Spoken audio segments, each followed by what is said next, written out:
تو اسے اللہ کی عطا ہی سمجھنا چاہیے۔ کچھ لوگوں کے پاس علم ہوتا ہے پر علم نافع نہیں ہوتا، وہ ٹامک ٹونیاں مارتے رہتے ہیں ساری زندگی۔ علم کو اللہ کی عطا سمجھیں، اپنی عقل پر اپنے شعور پر زیادہ بھروسہ نہ سمجھیں، نظر اللہ پہ رکھیں۔ حضرت مولا علی شیر خدا کرم اللہ تعالی وجہہ الکریم سے کسی نے پوچھا تھا بڑا عالم کون ہوتا ہے؟ ہمارے ہاں تو اب وہ والے عالم پائے جاتے ہیں نا، اللہ ماشاء اللہ، جو ممبر پہ بیٹھتے ہیں تو دعوے ہی دعوے، ممبر پہ بیٹھتے ہیں تو دعوے ہی دعوے، اس طرح کے عالم ہمارے ہاں پائے جاتے ہیں۔ وہ ہر بات میں دعویٰ کرتے ہیں، میں یہ کر دوں گا، میں وہ کر دوں گا۔ یہ مزاج علماء کا نہیں۔ حضرت علی المرتضیٰ سے کسی نے پوچھا بڑا عالم کون ہوتا ہے؟ فرمایا بڑا عالم وہ ہوتا ہے کہ جسے مسئلے کا پتہ نہ ہو تو وہ کہہ دے مجھے نہیں پتہ، میں پتہ کر کے بتاؤں گا، غلط بات بیان نہ کرے۔ امام مالک سے کسی نے کوئی مسئلہ پوچھا تو آپ فرمانے لگے مجھے اس سوال کا جواب نہیں آتا، ہمارے بزرگ سمجھاتے کیا ہیں؟ وہ کہنے لگا آپ اتنے بڑے امام ہیں تو اس سوال کا جواب نہیں آتا۔ آپ فرمانے لگے اگر مجھے ہر سوال کا جواب آتا پھر تو میں خدا ہوتا، مجھے ہر سوال کا جواب نہیں آتا، مجھے تو اتنا آتا ہے جتنا میرے رب نے مجھے عطا کر دیا ہے۔ اپنی نظر اللہ پہ رکھیں، نکل آئیں اس معمے سے باہر کہ میں کوئی بلا ہوں، مجھے بڑا پتہ ہے، میرے پاس 6 ڈگریاں ہیں، مجھے 10 جگہ پہ تدریس کا شغف حاصل ہے، اس سے نکلیں باہر۔ قرآن مجید دیکھیے گا، اللہ تعالیٰ نے ارادہ قدرت فرمایا کہ میں حضرت آدم کو بناؤں گا، پھر بنانے کے بعد فرمایا فرشتوں سجدہ کرو آدم کو، سب نے سجدہ کیا الا ابلیس ابا واستکبر وکان من الکافرین، سب نے سجدہ کیا سوائے ابلیس کے، اس نے انکار بھی کیا، تکبر بھی کیا اور کافروں میں سے ہو گیا۔ تو یہ جب اللہ تعالیٰ نے سجدہ کرایا تو کیسے کرایا؟ اللہ تبارک و تعالیٰ نے نا حضرت آدم کو علم سکھایا خود، وعلم آدم الاسماء کلہا، خود اللہ فرماتے ہیں کہ میں نے جناب آدم علیہ السلام کو تمام اشیاء کے نام سکھائے، سب اشیاء کے نام سکھائے۔ تو وہ چیزیں پھر میں نے نا، اللہ فرماتے ہیں میں نے فرشتوں پہ پیش کی، میں نے کہا کہ بتاؤ ان کے نام کیا ہے، تو فرشتوں نے جو جواب دیا وہ سمجھنے والا ہے۔ اللہ نے چونکہ خود علم سکھایا تھا حضرت آدم کو، جناب آدم سکھایا تھا، لیکن فرشتوں کو نہیں سکھایا تھا۔ تو اللہ کریم نے فرمایا فرشتوں اب یہ بتاؤ ان چیزوں کے نام کیا ہیں؟ تو فرشتے کیا کہتے ہیں؟ فرشتے عرض کرتے ہیں قالوا سبحانک لا علم لنا۔ آپ کبھی یقین کریں اس چیز کی لذت لیں تو مزہ آ جائے۔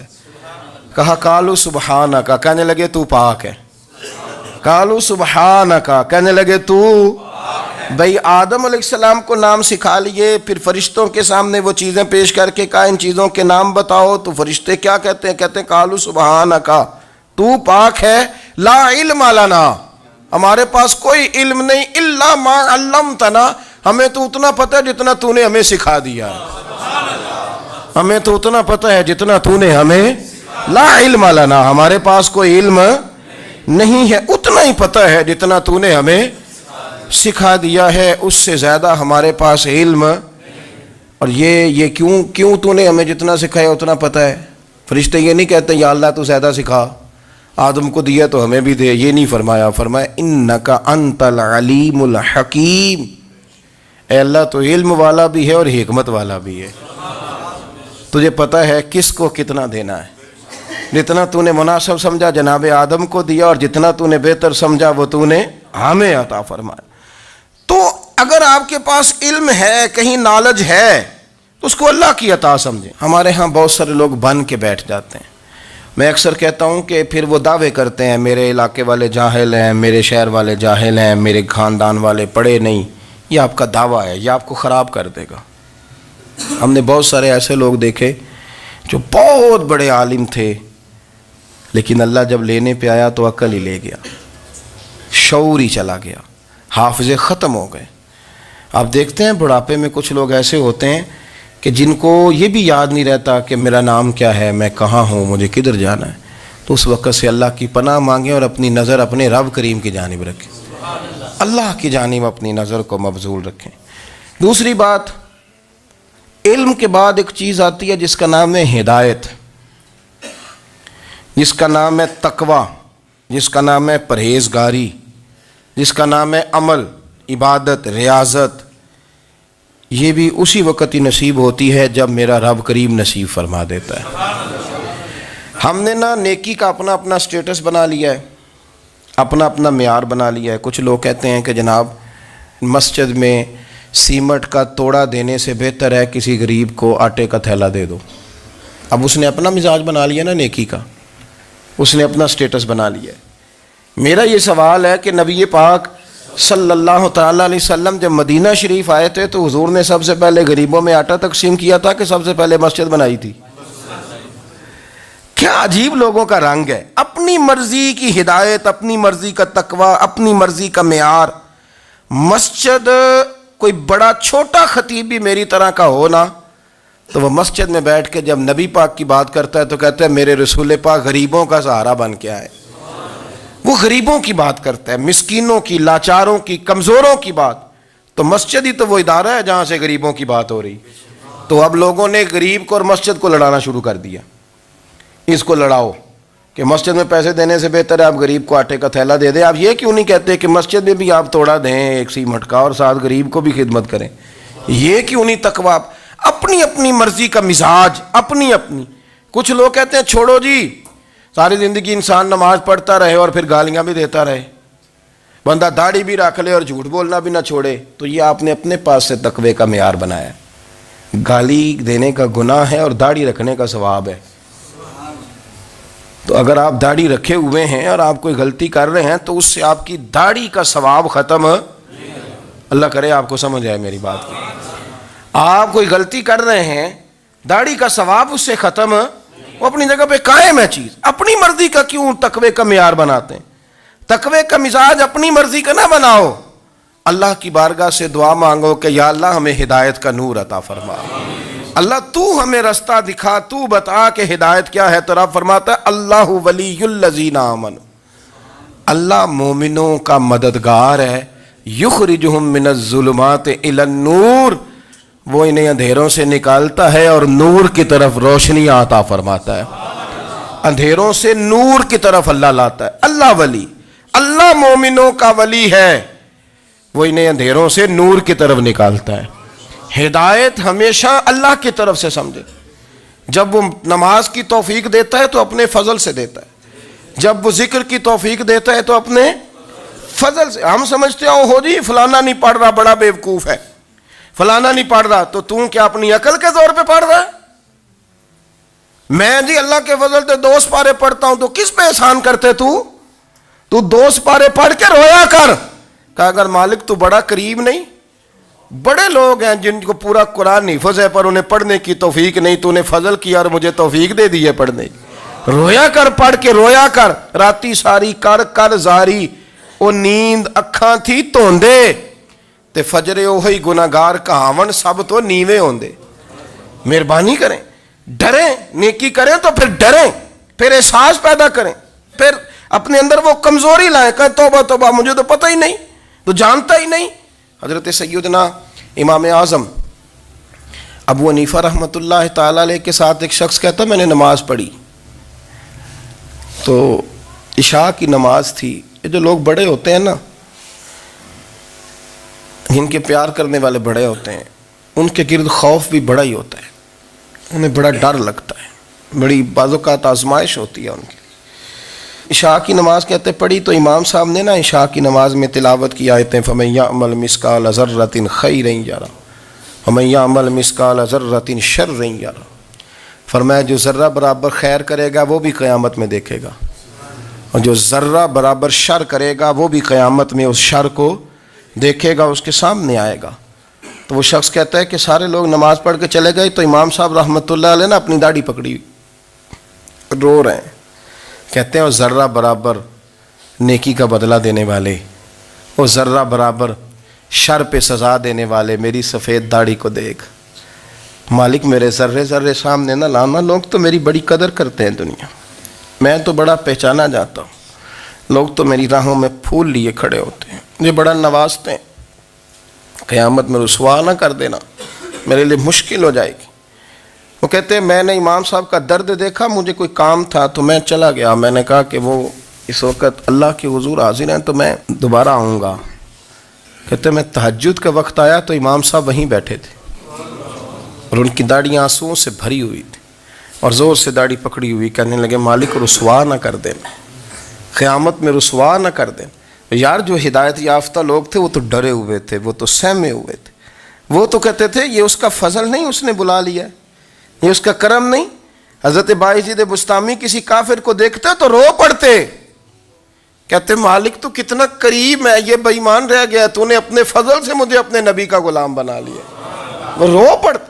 یہاں تو لوگوں کا دعویٰ ہی بڑا ہے۔ نمازی اللہ خیر فرمائے وہ تو دوسروں کو گھورتا ہے، وہ کہتا ہے جنت کا میں مالک ہوں، کنجیاں میرے پاس ہیں، میں کسی اور کو گھسنے نہیں دوں گا۔ اور اگر 2-3 حج کر لے تو پھر تو وہ کہتا ہے کہ اب میرے سے پوچھ کے لوگ جنت میں جائیں گے معاذ اللہ۔ اور اگر وہ 2 4 5 7 دفعہ کوئی نفل پڑھ لے تو پھر وہ کہتا ہے چھوڑیں جی سارے لوگ بے عمل ہیں، میں اکیلا نیک ہوں۔ نہ ایسا کریں، اپنی توجہ اپنے رب پہ رکھیں، اپنی توجہ اپنے معین الملت والدین، عطائے رسول، ہند الولی، غریب نواز، خواجہ معین الدین چشتی، حضرت خواجہ اجمیر، شاہ اجمیر، شاہ اجمیر، والی ہندوستان۔ آخری عمر میں نا سارا دن روتے گزر جاتا، ساری رات روتے گزر جاتے، ذرا سی کوئی بات کرتا تو رو پڑتے ہیں، آنکھیں آنسوؤں سے بھری رہتی۔ کئی دفعہ اپنے بھی پریشان ہو جاتے ہیں نا کہ یار تو ایک بات کی جان ہی نہیں چھوڑ رہا۔ تو خواجہ قطب الدین صاحب بختیار کاکی سے لوگوں نے کہا کہ آپ مرشد سے بات کریں، اتنا بھی تو نہیں نہ رونا چاہیے، ہر وقت اس کے آنسو کی کریے، عاشق دا کام ہی رونا تونا تے بنا رویوں نہیں منظوری۔ یہ عاشق سدا ہی روندا رہندا ہے، پاویں وصل ہوئے تے پاویں دوری، ہر وقت رونے کا کیا مطلب ہے؟ تو خواجہ قطب صاحب کہتے ہیں میں قریب گیا تو میں نے پیر دبائے، میں نے کہا سونیا لوگ تو کچھ بھی نہیں کرتے، تو نے تو کمال کر دیا، 90 لاکھ آدمی مسلمان کر دیا، دنیا کچھ نہیں کرتی، تو نے 50 سال ساری رات مصلے پہ بیٹھ کے رب راضی کیا۔ تو شہزادہ تھا، حضور کی اولاد تھا، لیکن معین الدین تیرا ایک پلاٹ بھی نہیں، تو نے طالب علم پالے، انہیں غریبوں کو دیا، تو نے نوازا، کوئی شے نہیں تیرے پاس، ہر چیز تو نے، ساری رات روتے ہو، سارا دن روتے ہو۔ تو خواجہ قطب الدین صاحب کہتے ہیں میں نے جب عرض کیا تو خواجہ صاحب مجھے گلے لگا لیا، چیخ مار کے روئے، کہنے لگے قطب الدین پتر داڑھی سفید ہو گئی، جانے کا وقت آ گیا، جو تو نے نیکیاں گنوائی ہیں وہ ہیں صحیح میرے پاس، پر یار کی بارگاہ میں پیش کرنے کے قابل ایک بھی نہیں، ایک بھی نہیں۔ تو بارگاہ تو دیکھ کتنی بڑی ہے، رسول کریم کی بارگاہ میں پیش کرنے کے قابل ان میں سے ایک بھی نہیں، تو آستانہ دیکھ کتنا بڑا ہے، کیا پیش کروں گا، کیا عرض کروں گا حضور کی بارگاہ میں، کس طرح؟ وہ یار جو بڑے تھے وہ تو ڈرے ہوئے تھے، سہمے ہوئے تھے، وہ تو بڑی آزمائش میں تھے، لیکن میرا اور آپ کا رٹا 2 نمازیں پڑھ کے 6 نمازوں کا دعویٰ کرنا اور لمبی چوڑی کہانیاں بنانا اور اپنے منہ سے اپنی تعریفیں کرنا، اس سے تھوڑا باہر آئیں۔ رزق بھی میرا اللہ ہی دیتا ہے، علم بھی اللہ دیتا ہے، رزق بھی۔ بڑے بڑے فقیروں کو مالدار ہوتے دیکھا، بڑے بڑے مالداروں کو فقیر ہوتے دیکھا، بڑے بڑے، میرے ایک بڑا سخی قسم کا سجن ہے، بڑا پیارا ہے، میں اسے سخی مانتا ہوں، میں نے اپنی پریشانیوں کے دنوں میں بھی اس شخص کو سخی دیکھا۔ ایک دن رات کو مجھے ٹیلی فون کر کے کہنے لگا کدھر ہو؟ میں نے کہا میں گھر ہوں۔ نہیں اکثر سفر میں ہوتے ہو نا؟ اور میں نے کہا طبیعت کیسی ہے؟ ٹھیک ہے، بس حال چال پوچھنا تھا۔ میں نے سمجھائی، میں نے کہا یار یہ کوئی مسئلہ ہے، ورنہ رات کے 2 بجے کوئی حال پوچھنے کو فون تو نہیں نہ کرتا، کوئی مطلب ایسا تو مسئلہ نہیں نا۔ تو میں نے بیک کال کی، میں نے کہا یار میری بات سن، مسئلہ کیا؟ کہ نہیں کچھ نہیں دل کر رہا تھا۔ میں نے کہا میری گل سن، رہے ہیں اسی 4-5 سال کٹھے، میں تین جاننا، اصل بات کر۔ کہنے لگا مکان بھی بڑا ہے، سارا کچھ ٹھیک ہے، پر وہ بڑا ہی بے نیاز ہے، کچھ حالات اس قسم کے آ گئے ہیں کہ لوگوں کو بتاؤں بھی تو لوگ ماننے کو تیار نہیں، زیادہ نہیں، مجھے نا تھوڑے سے پیسوں کی ضرورت ہے، کوئی 15-20 ہزار اگر مل جائیں میری ضرورت۔ آپ یقین کریں میں روتا رہا ساری رات۔ میں نے کہا مہربانہ تیرا کس طرح کریں گے، اس سے لے کے زمانہ استعمال کرتا تھا، پر بے پرواہی ویخ نہ سجڑ دی، جتھے کسے دی پیش نہ جاوے، انہیں تاجاں والے در در رولے تے منگتے ہیں تخت بٹھاوے۔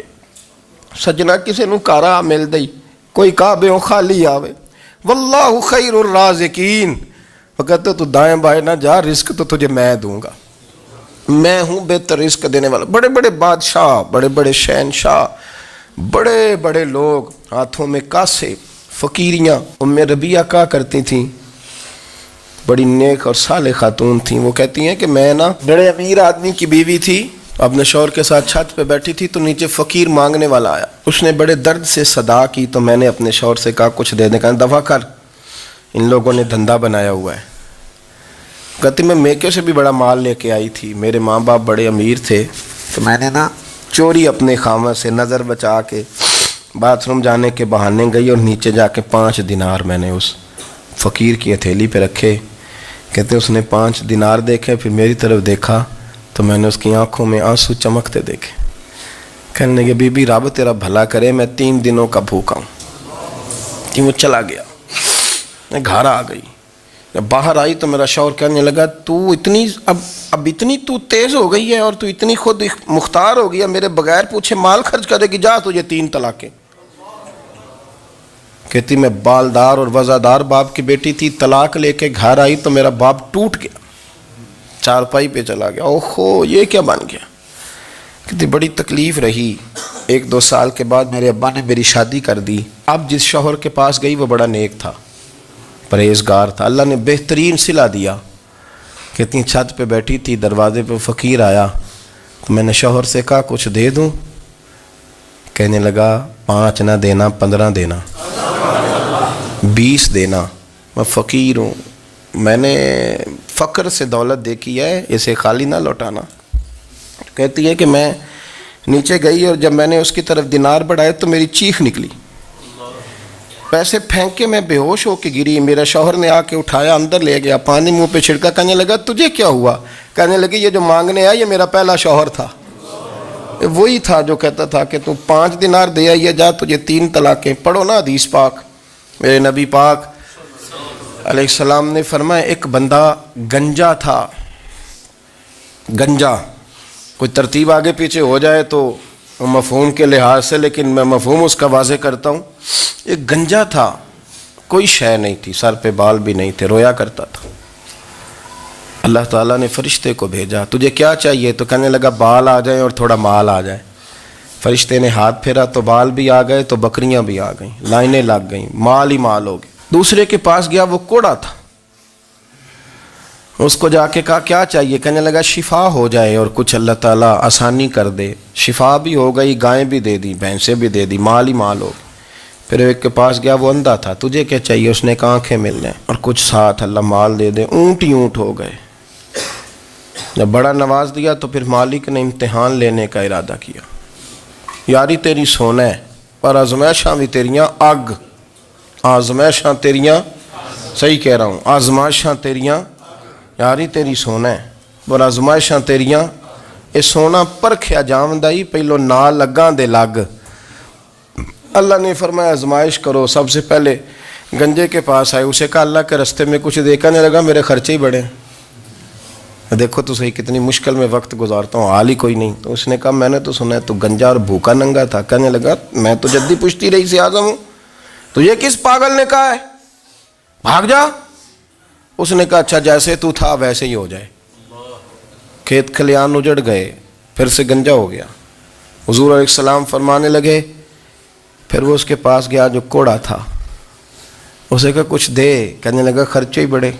اب پوچھ لیں کسی امیر آدمی سے، کہے گا چکی کے نیچے ہاتھ ہے میرا، میرے سے زیادہ تو اب پریشان بندہ ہی کوئی نہیں. کیا بتاؤں آپ کو، اتنا ٹیکس ہے، اتنا جرمانہ ہے، فلانی شے، بڑا کچھ گنواتے ہیں لوگ. اس نے کہا میں نے تو سنا تو پہلے کوڑا تھا. اس نے کہا جا دوڑ جا، میں تو رئیس اعظم ہوں، دادا بھی پردادا بھی اور ساری نسل ہی. اس نے کہا اچھا جیسے تو تھا ویسے ہی ہو جائے. پھر وہ گیا اندھے کے پاس اور جا کے کہا اللہ کے نام پہ کچھ دے. تو کہنے لگا رب کے نام پہ؟ یہ کھڑے ہیں اونٹ، جتنے تیرے دل کرے لے جا. اس نے کہا کیا معنی اس بات کا. کہنے لگا یار تجھے کیا بتاؤں، میں تو اندھا تھا، میں نے تو کبھی دنیا دیکھی نہیں تھی. پھر اس کریم نے فضل کیا تو مجھے بڑا کچھ دکھایا. میں کیا بتاؤں، میرا دل کر رہا ہے کہہ دوں کہ پھر اس نے کعبہ دکھایا. اور اس نے روضہ رسول دکھایا، پھر اس نے ریاض الجنہ کے سجدے دکھائے، پھر اس نے اپنے محبوب کے دروازے کی رونقیں دکھائیں، اس نے بڑا کچھ دیا، اس نے بڑا نوازا۔ میرے پاس تو شاید میں بدکار پرانا خادم، کسے در ملی نہ ٹوئی، اے واصف یار نے نظر جو کی تھی، پھر واصف ہی ہوئی۔ یہ تو اس کا کرم ہوا۔ تو یہ وہ کہنے لگا تو اللہ کے نام پہ جان مانگ، میں وہ بھی دینے کو تیار۔ میرے پاس تو شے کوئی نہیں تھی، مجھے تو اپنا پتہ ہے، میں تو کوئی شے نہیں تھا، کچھ نہیں تھا میرے پاس۔ یہ تو ان کا کرم ہے کہ رخ ان کا ادھر ہے، اور مختصر سی میری کہانی ہے، یہ جو بھی ہے ان کی مہربانی ہے۔ تو وہ کہنے لگا میں بھی کچھ لینے نہیں آیا تھا، تیری آزمائش ہی کرنے آیا تھا، تیری عزتیں بھی سلامت رہیں گی، تیرا مال بھی سلامت رہے گا، تیری شفا بھی۔ اپنی زندگی میں کبھی بھی اللہ کی بارگاہ سے توجہ ادھر ادھر نہ کریں، چھوڑیں لوگ کیا کر رہے ہیں، دنیا کیا کہہ رہی، کبھی بھی اپنی توجہ دائیں۔ ہمارا یہ مسئلہ بن گیا کہ ہماری سیاست ہے، ہماری دنیا داری ہے، ہم بندوں کو راضی کرنا چاہتے ہیں، ہم دیکھتے ہیں کون کس طرح، اور آپ یقین کریں آپ تھک جائیں گے، بندے راضی نہیں ہوں گے، وہ نہیں راضی ہوتے۔ آپ ان کو منا کے لائیں گے تو ادھر والے نکل جائیں گے، ادھر کو منائیں گے تو ادھر والے نکل جائیں گے۔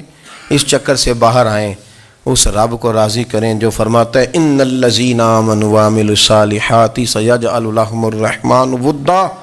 فرمایا تو ایمان لانے کے بعد نیک عمل کر، میں لوگوں کے دلوں میں تیری محبت پیدا کر دوں۔ رحمان لوگوں کے دلوں میں محبت ڈال دے گا، اللہ لوگوں کے دلوں میں۔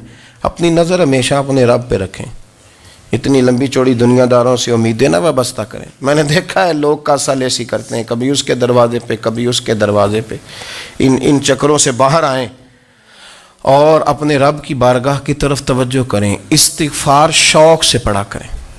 اور اکیلے میں اکیلے میں حضرت رئیس المتکلمین مولانا نقی علی خان صاحب رحمۃ اللہ نے لکھا ہے کہ فرعون 500 سال حکومت کر گیا، یہاں تو 5 سال کی حکومت کی پیر لڑکھڑاتے ہیں، 500 سال۔ فرماتے اصل وجہ یہ تھی کہ دنیا جب سو جاتی تھی نا تو اوپر چادر لے کے تو مصلے پہ بیٹھ جاتا تھا اور ہاتھ باندھ کے کہتا تھا رب تو ہی ہے، میرا پردہ نہ کھولنا، مالک تو ہی ہے، کرم نوازی کرنا، میری پکڑ نہ کرنا۔ وہ بے ایمان ہو کے اگر 500 سال ہاتھ باندھے تو گزارا کر لیتا ہے، تو ایماندار ہے۔ پر مسئلہ یہ ہے کہ تو رات کو بکل مار کے ہاتھ نہیں نہ باندھتا، تو منت نہیں کرتا، تو استغفار نہیں کرتا۔ توبہ کریں تو بچے رہیں۔ وہ اتنی لمبی حکومت کر گیا چونکہ رات کو کہتا تھا مالک رب تو ہی ہے، لیکن مہربانی فرما، میری پکڑ نہ فرمایا تو اللہ نے تو اس کو مہلت دے دی۔